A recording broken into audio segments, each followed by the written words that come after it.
Hello, welcome to our show, The American Veteran. I'm Dale Parrish, your host. Carl Fowler is co-host, and also sitting in with us today is Bill Goggin. Our guest today is Paul Sorg, another Navy veteran. Welcome to our show, Paul. Thank you. Glad to be here. Yeah.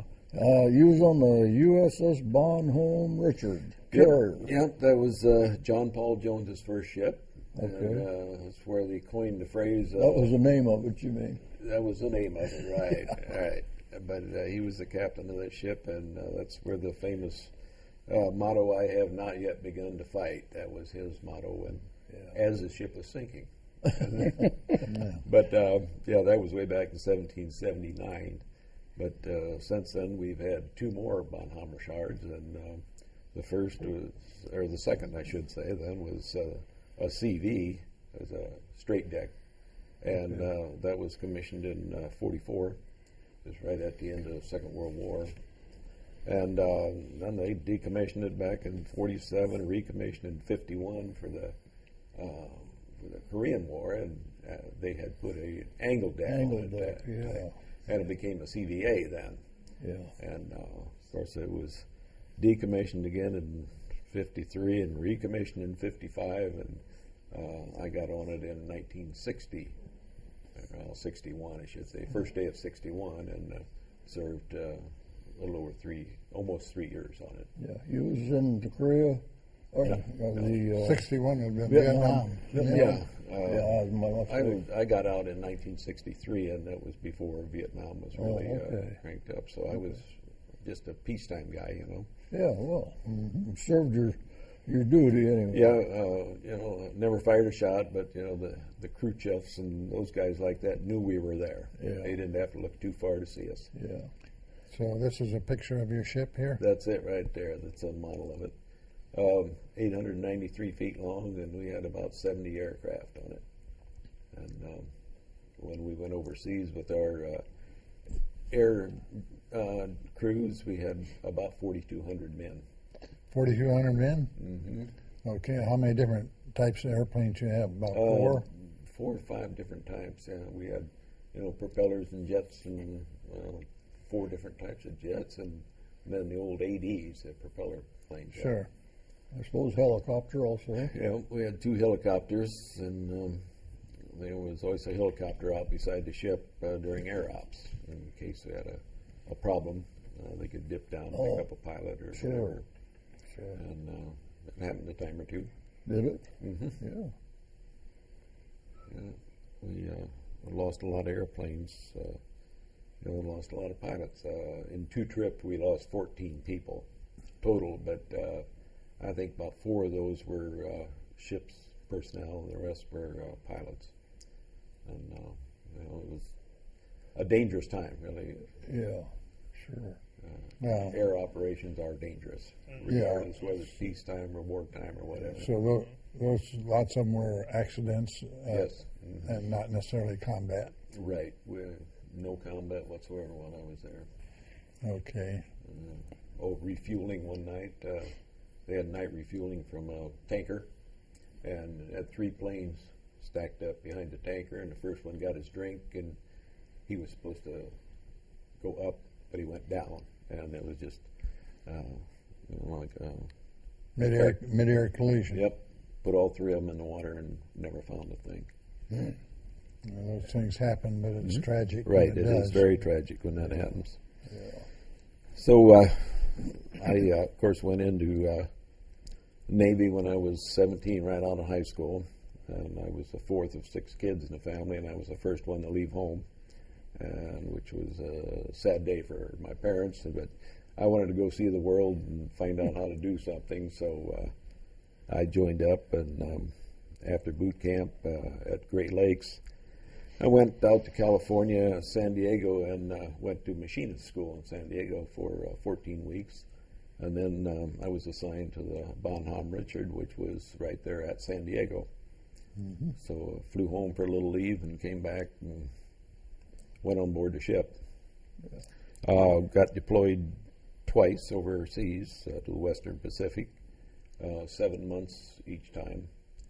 Our first stop was in Hawaii, and We Right. went through Operation Readiness Inspection in Hawaii for a week or week and a half each time. I was going to say you have to lay over for that, so that takes Yes, some time. we did, yeah. Yeah, that's, So shore leave is yes. more than welcome.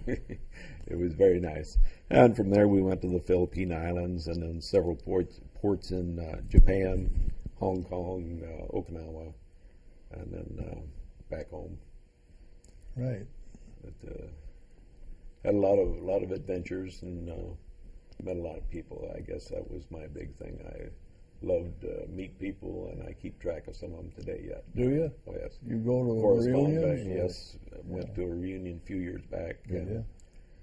They have one every year? Or? Yeah, yeah. They're not always close, so Yeah. they're a different place every year. Sometimes they're on the West Coast, sometimes East Coast. Once in a while, in the Midwest, get one. I went to Branson, Missouri, to one here a few years Yeah. back, Good. and that was Good nice. place to go. Yep. Yeah. Yeah, it's all right. You see those guys that you served with, and it brings back memories, doesn't it? Lots of memories, yeah. And you know, the thing of it is that you can sit down and start talking to them, and it's just like a conversation you started yesterday.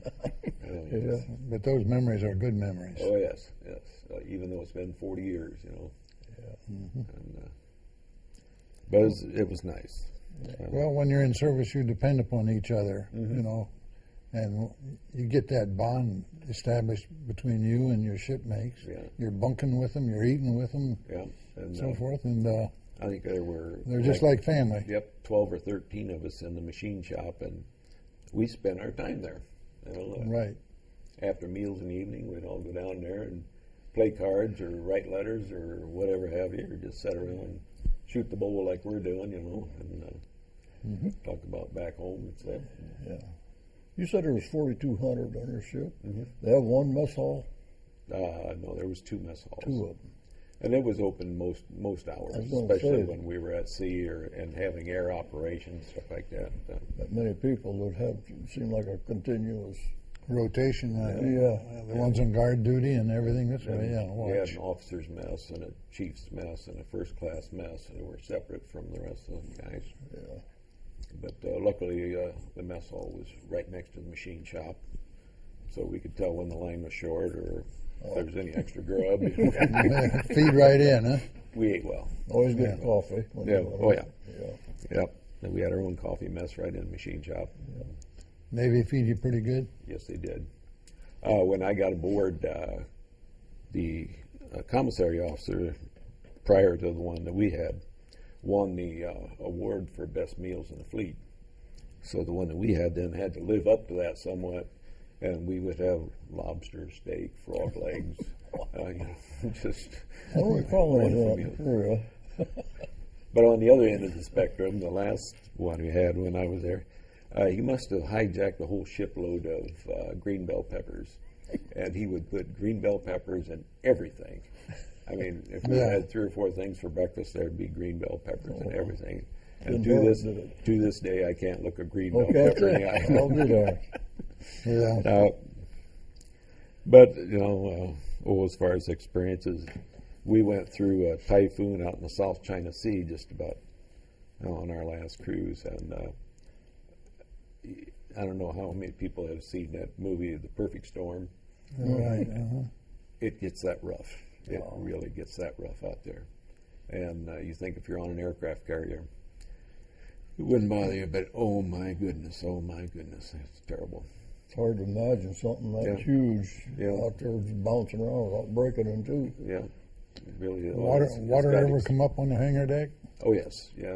They had to raise the blast deflectors to break the waves up that were coming over the flight deck, and the flight deck was 52 feet above the water line, and those waves would come right up over the flight deck even. Blast deflectors? Blast deflectors. The ones they raise up when the jets, Yeah. Okay. When the jet's tied to the the catapult. big pad, hydraulic come up. Okay. Well, Bill was saying he'd do it again. I would. Yeah. No problem. You know, back when I was there, that age, there was a draft.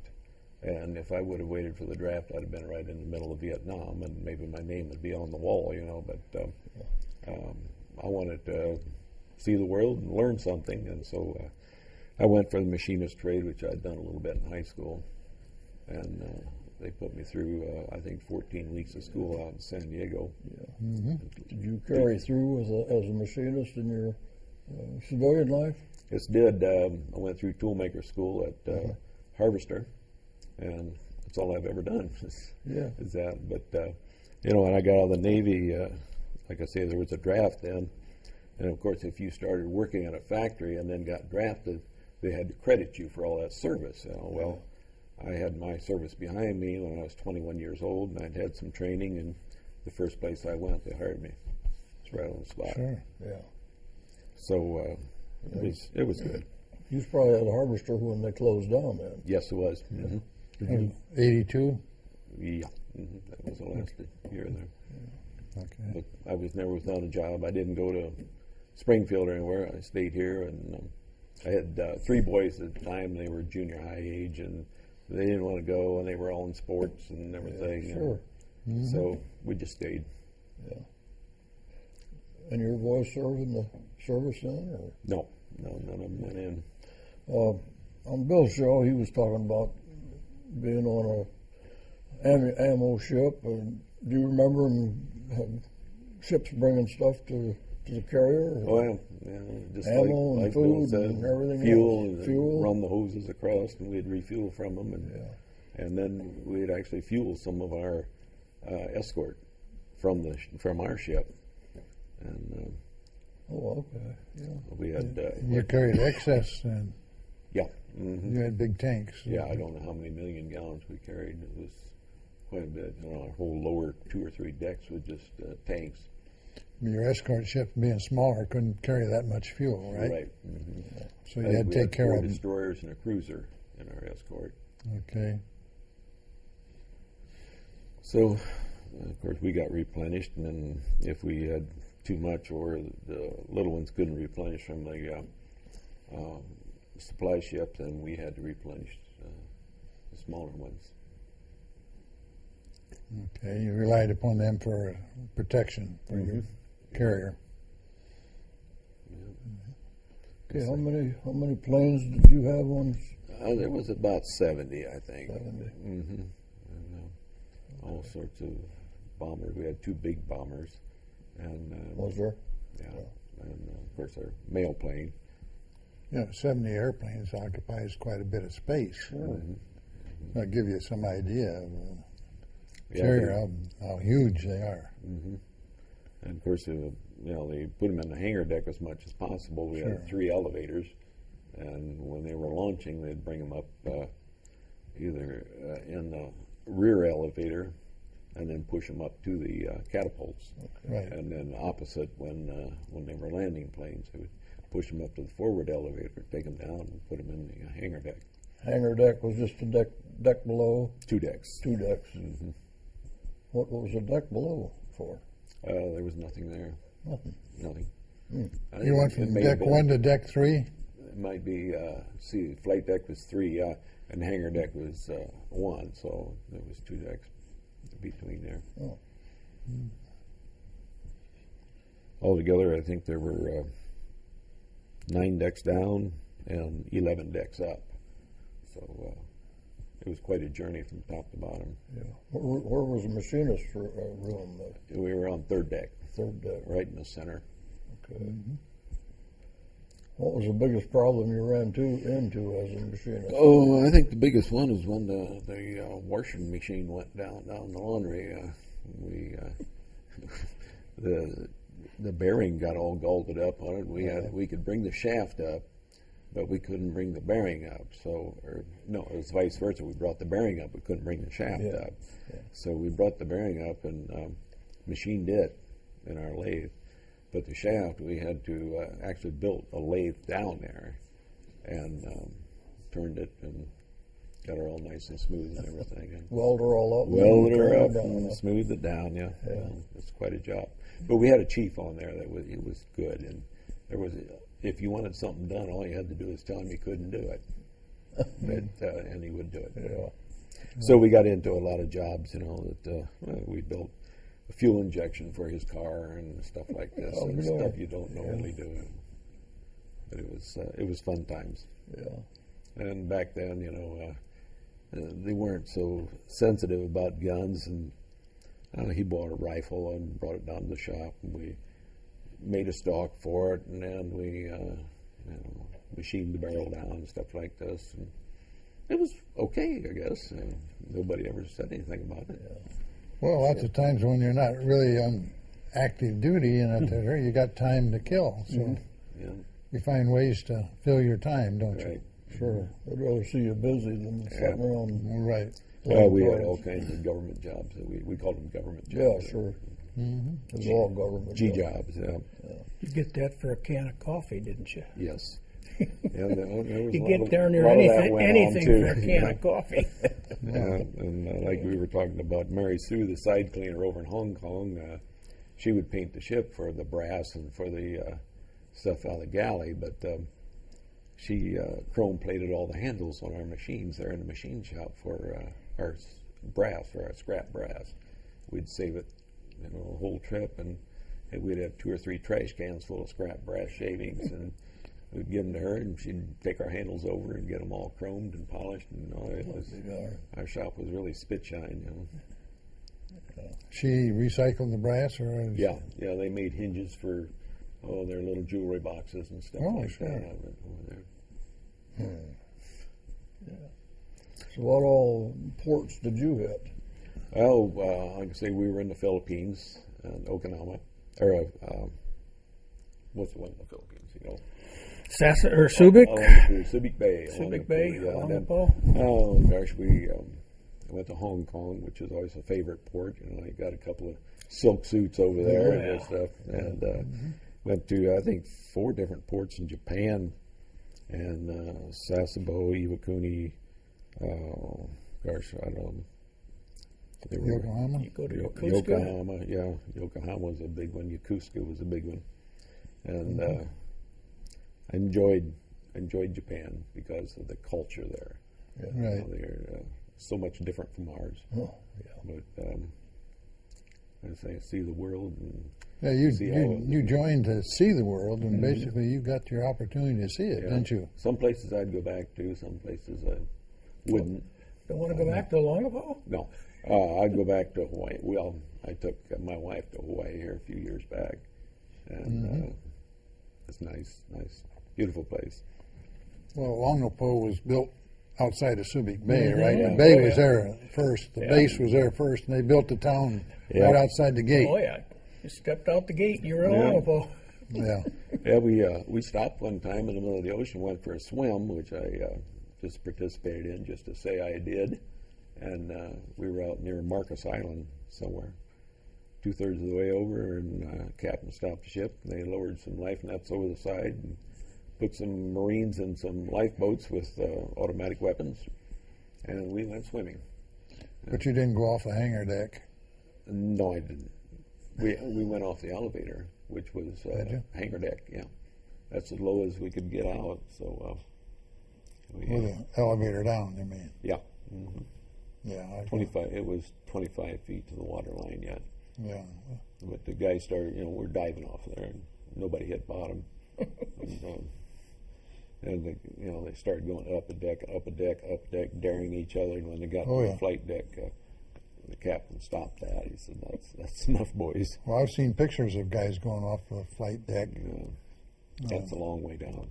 That's a long. I think it was 52 feet down there." When you hit that water, it's like hitting cement, isn't it? I didn't try it.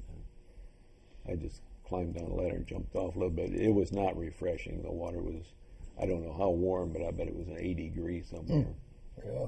So it wasn't a refreshing thing. And Just- sticky with the yeah. salt. Yeah. I've gone off a high dive at a swimming pool. You're up maybe 12, 15 feet. And you still get that Yeah. smack when you hit the That's water. right. Yeah. And it can turn your skin red and everything else. Those guys that do it, man, I imagine it make them sick for a little while. Yeah.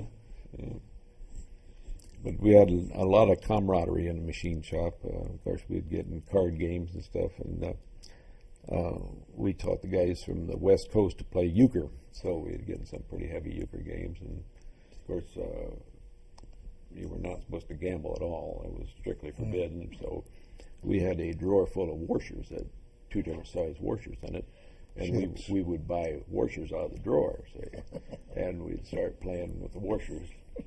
And one night the division officer came in and he said, "What are you guys doing?" "Oh, we're just playing poker for funsie, just the washers." And he said, "Well, you wouldn't mind if you're playing for funsie. We take these and these, just mix them all together." He knew what we were doing.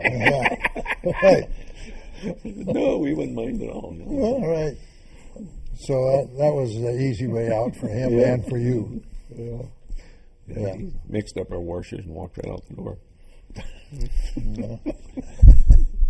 One nice thing that I got into was when we were coming back from the yards. When we took our ship up to the yards in Bremerton, Washington, put it in dry dock, and did a lot of work on it. But on the way back, I volunteered to be a pallbearer for burial at sea.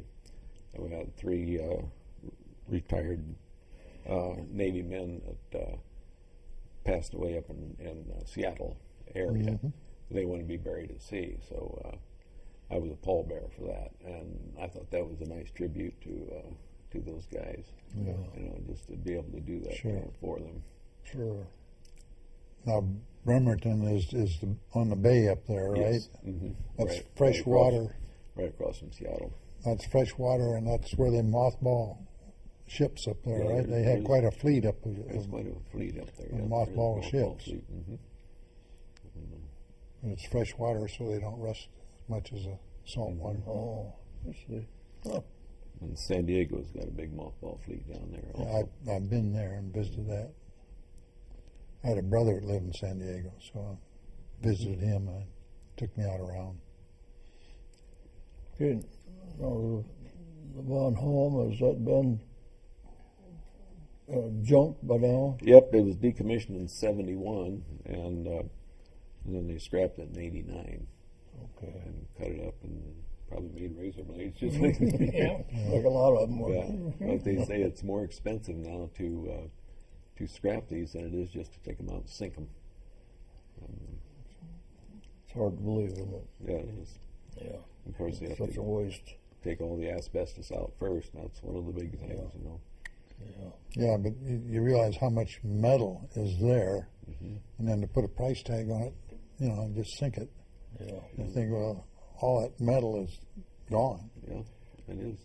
They just sank a carrier a year or so ago for a fishing reef. Mm-hmm. They put it down, and they're going to. Was it Lexington? They're going to, let the coral grow around it and become a fishing spot. Yeah. Yeah. That is, if you know where it was If sunk. you know where it's at. Got to be on the inside. Maybe the fish will find it. All right. Okay. But I'm like Bill. I would do this again if I was under the same circumstances. As I enjoyed seeing what I saw and meeting the people that I meet. And one fellow in South Dakota that I keep track of yet. I've been out deer hunting with him, and he knows my family. I know his family, and Well, my dad told me I should join the Navy, see the world. I didn't think I'd like all that water, all that time. well, there's a lot of it out there. I tell Yeah. you, when they lost this plane here, it's probably been 6 months ago, down off of Australia. Yeah. People don't realize how big that ocean is, and there are no trees or fence posts out there to take a bearing off of. It's just water, and it all looks the same. Yeah, I spent 2 weeks going and 2 weeks coming back. Yeah, Long, slow trip. Yep, that's about what it took us. When we'd come back from Japan, and they'd go up the coast and catch the currents and go almost to Alaska and come down along. But it was still 13 days. That's the way I come home. Went by Alaska, and we was going to go into Fort Lewis, Washington there at Seattle. And that processing center was full of people at the time, so they sent us clear on back down to Frisco. So we went clear down the coast. Got discharged out of Frisco there. But that seems to be the current coming from Japan comes that way, and the ship makes better time, I Take guess. advantage of it. Yeah, that's where we came in. They put us on a plane though and took us into Chicago. Yeah. Sheridan. One exciting thing we had happen was we had air operations off of San Diego one time, and we evidently hit something, or one of the blades on the propeller became fatigued and broke off, and the ship was turning up full speed. And before they could get her shut down, we jumped around a lot. I was going to say that vibration would Yeah. be like an earthquake, wouldn't it? Yeah, one of those blades weighs, a ton or more, because the whole propeller weighs, what did they say, 12 ton, I believe. And so they throw it out of balance just a little bit. So I have to shut that one down. Shut that one down. We went up to San Francisco, and they put it in dry dock up there, and put a new propeller on for us. How many propellers did it have? There was four. Four of them. Four of them, I think they were either 10 or 12 feet in diameter. Yeah. And of course, we had 2 engine rooms and 4 boiler rooms. Shafts ran, from the engine rooms all the way back. I think they were 19 or 20 inches in diameter, something like that. Yeah. But they never galled a bearing on those. No, they were all water cooled, and they had lubricant going to them all the time, and they were water cooled also. And they pump salt water through the jacket, and then they were oiled on the inside. Okay. Gentlemen, we're out of time again. Thank you for your service, Paul. glad to be Thank here. you for being on the Thank show. you, Paul. Sure. Thank Enjoyed you. your story. And same to you, Bill. Thank you. Thanks for having me. Well, hope you enjoyed the show. Remember, freedom is not free. So if you see a veteran or someone in uniform, just walk up to them, shake their hand, say thank you for your service. Thank you, and good night.